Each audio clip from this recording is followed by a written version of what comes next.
Mumbai coastal रोडच्या पहिल्या टप्प्याचं आज उद्घाटन. वरळी ते मरीन ड्राईव्ह अशी दक्षिण दिशेची मार्गिका खुली होणार.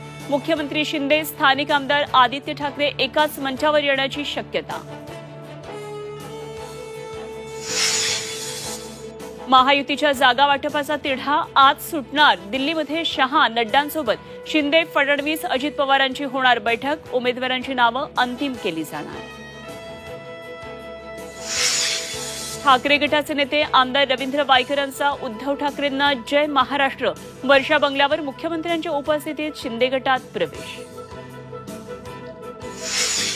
राष्ट्रवादी पक्ष आणि चिन्हाच्या याचिकेवर आज सुप्रीम कोर्टात सुनावणी. निवडणूक आयोगाच्या निर्णयाविरोधात शरद पवार गटाची सुप्रीम कोर्टात याचिका.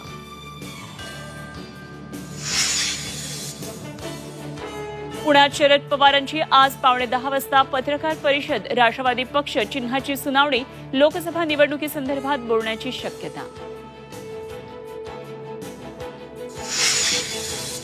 पुण्यातल्या आंतरराष्ट्रीय ड्रग्ज रॅकेटचा व्यवहार हवाला मार्फत सुरू असल्याची माहिती उघड. गुन्हे शाखेकडून हवाला व्यवहाराचे धागेदोरे शोधण्यास काम सुरू. आतापर्यंतच्या कारवाईत 3,600 कोटींचं ड्रग्ज हस्तगत.